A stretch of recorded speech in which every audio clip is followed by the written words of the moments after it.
शीलेने महत्वेने,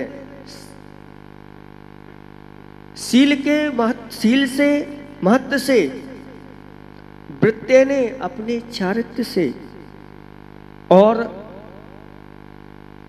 विनयने विनय से, और विवेकेने विवेक से। कोई स्त्रियां इस पृथ्वी तल को भूषयंती धरातलम, इस पृथ्वी तल को विभूषित करती रहती है अपने शील के महत्व से, अपने वृत्त चारित्र के महत्व से, विनय की और विवेक के महत्व। जिस परिवार में अगर स्त्रियां विवेकवान होती हैं वह देवी स्वरूप होती है, और पुरुष विवेकवान हो तो वह देव स्वरूप होती है। उस घर में सुख समृद्धि हमेशा हमेशा बनी रहती है, घर स्वर्ग हो जाता है। और अगर इस पूरे के पूरे भारत में भी ऐसी स्त्रियां निकल आए तो कहते हैं वह भारत भी स्वर्ग के समान प्रतीक होने लग जाता है। इस भारत देश की ही तो ये बातें हैं सब। यहाँ पर ऐसी ऐसी स्त्रियां हुई जिन्होंने अपने शील के माध्यम से नदियों के लिए भी, नदियों का पूर है उसको रोक दिया, नदी उतर गई, नदी ने रास्ता दे दिया। अतिमब्बे दान चिंतामणि पुस्तक आप पढ़ो, अतिमब्बे की शील की कहानी सुनो। शीलवान उसने कह दिया अगर मैं शीलवान हूं तो ये सारी की सारी जो नदी चढ़ी हुई है उतर जाए और मुझे रास्ता दे दे, और रास्ता दे दिया। उसके इतने कहते ही रास्ता बन गया। और अतिमब्बे ने अपने जीवन में बहुत दान के बड़े बड़े 1500 प्रतिमाओं का उल्लेख है। उस महिला ने 1500 प्रतिमाएं, सामान्य प्रतिमाएं नहीं, रत्नमयी स्वर्णमयी प्रतिमाएं 1500 अपनी ओर से उसने विराजमान कराई, और हजारों की संख्या में शास्त्रों को स्वर्ण अक्षरों से लिखवा करके लिपिबद्ध कराया। अनेक चिन्हालय आदि बड़े बड़े कार्य किए। आज उनके ऊपर पुस्तकें लिखी गई, ऐसी ऐसी दान चिंतामणियां हुई हैं। और विवाह करते समय लोग कह रहे हैं किसके साथ कर दिया, लेकिन मैना सुंदरी को वो शब्द भी अच्छे नहीं लग रहे हैं लोगों की कि लोग ऐसा क्यों कर रहे हैं, ये तो अब मेरे स्वामी हैं, ये मेरे पति हैं। चुप, मेरे पति के प्रति कोई भी इस प्रकार के शब्द नहीं लिखे। विवाह हो गया और मुनिराज के पास वह मैना सुंदरी पहुंच जाती है, और मैना सुंदरी महाराज जी को नमोस्तु करके, महाराज आप विधि बताएं कैसे मेरे स्वामी का ये सब दुख दूर होगा। महाराज ने कह दिया तुम सिद्ध चक्र की आराधना करो, सिद्ध चक्र की आराधना करो, और सिद्ध चक्र की आराधना करके और अपने स्वामी को वह गंधोदक लगाओ।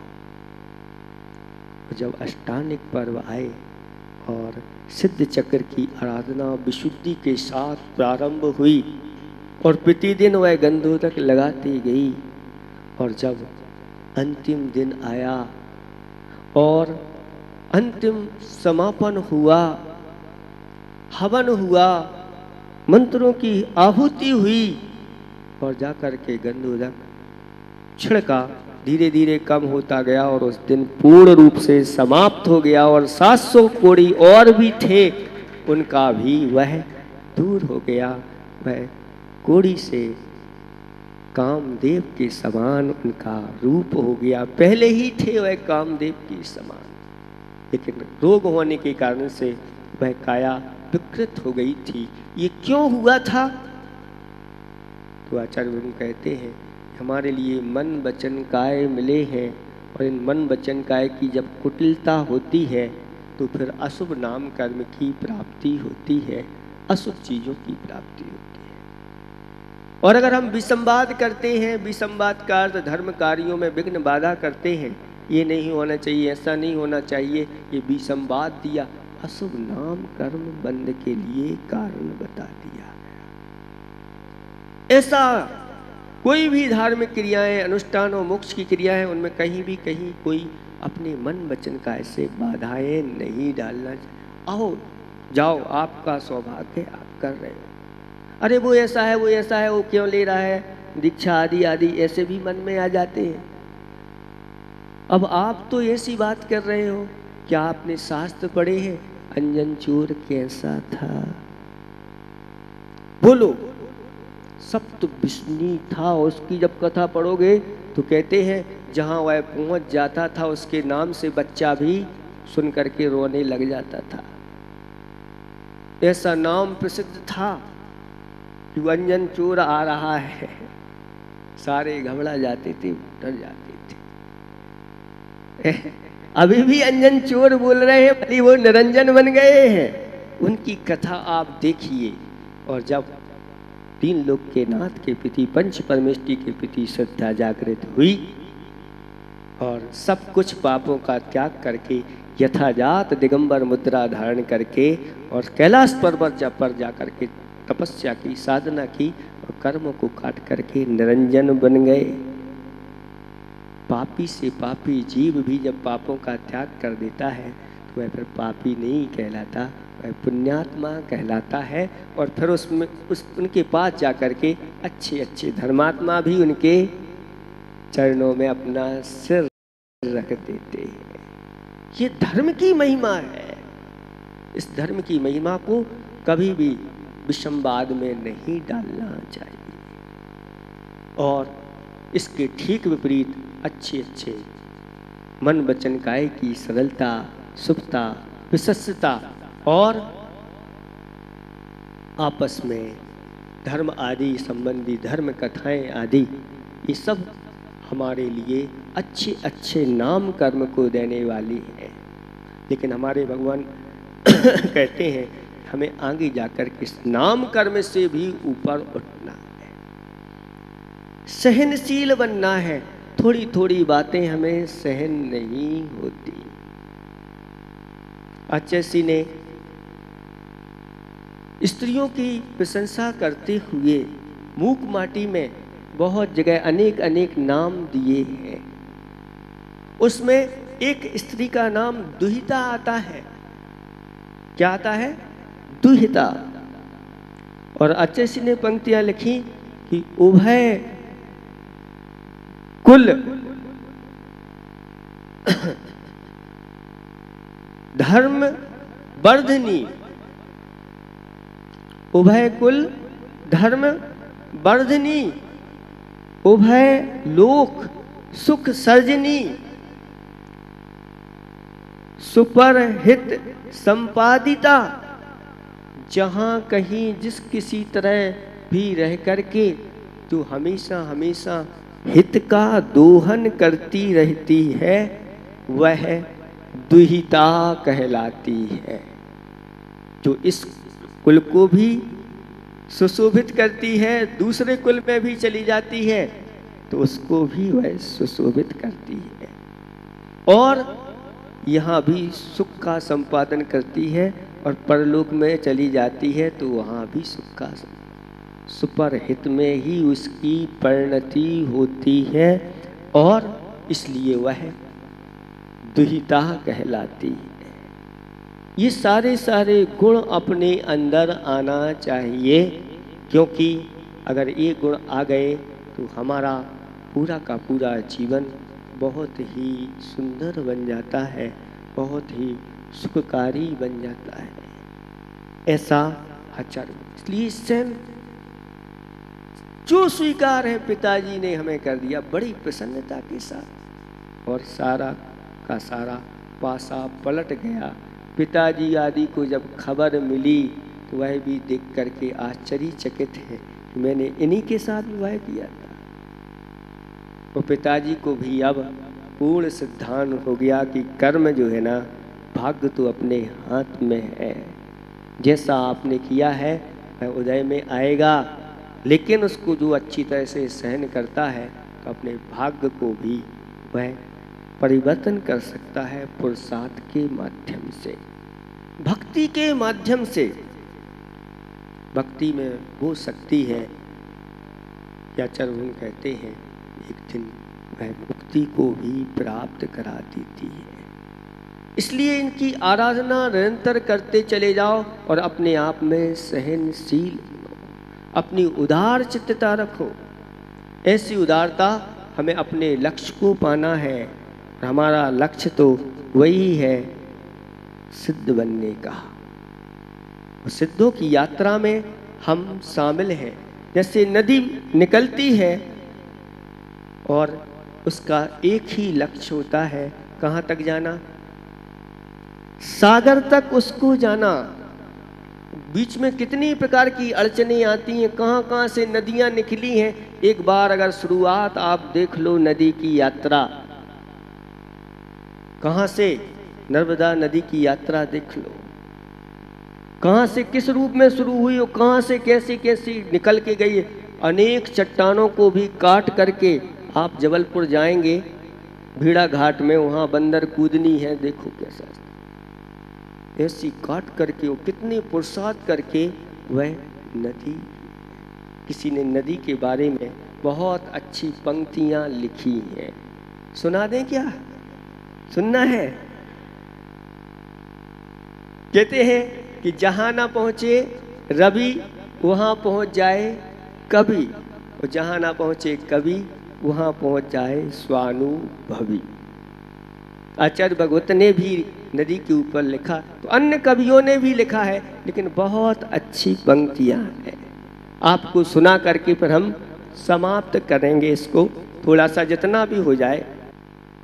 ओ नदियाँ धीरे धीरे बहना नदियाँ, घाट घाट से कहना नदियाँ, मीठी मीठी है मेरी धार, खारा खारा सारा संसार। ओ नदियाँ धीरे धीरे बहना नदियाँ, घाट घाट से कहना नदियाँ, मीठी मीठी है मेरी धार, खारा खारा सारा संसार। नदियाँ जब बहती चली जाती हैं तो बहुत बड़ा उपदेश हमें देती चली जाती है। ये कहती हैं कि देखो इस संसार में छार ही छार भरा है, सब खारा खारा है। वो स्वयं अपना मीठा मीठा जल दूसरों को पिलाती चली जाती है और अपनी यात्रा करती है कि तुमको बहते जाना है, सागर का घर पाना है, सागर के घर जाने से पहले तुमको गागर गागर जाना है। सागर की बहना नदियाँ, गागर से कहना नदियाँ, सागर की बहना नदियाँ, गागर से कहना नदियाँ, गति में है जीवन का श्रृंगार, बांधो ना पाँव में दीवार। वो नदियाँ धीरे धीरे, क्या है?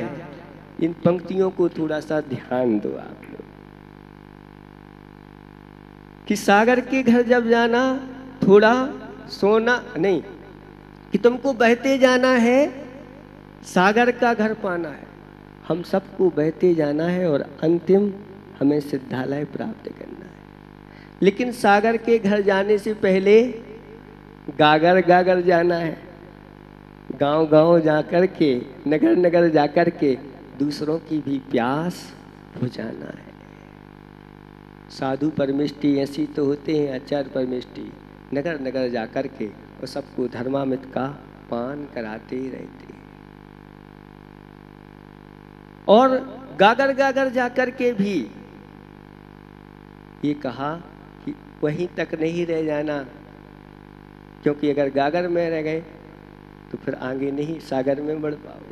गागर जाकर के भी यात्रा पूरी रहती है। बांधो ना पाँव में दीवार, पाँव में अगर दीवार बांध दी और बन गए तो फिर कहीं बाहर नहीं निकल सकते। कि रास्ते मुश्किल होते हैं फिर भी हासिल होते हैं। कि रास्ते मुश्किल होते हैं फिर भी हासिल होते हैं। बहते पानी के संग संग प्यासों के दिल होते हैं। बहना बस बहना नदियाँ, सहना सब सहना नदियाँ। बहना बस बहना नदियाँ, सहना सब सहना नदियाँ। सब पे लुटाना अपना प्यार, कहना इसको कहते हैं धार। सब पर लुटाते चले जाओ, ना कोई अमीर ना गरीब, सबके लिए सबकी प्यास बुझाती हुई नदियाँ चली जाती हैं और बहुत बड़ा कार्य करते चले जाते।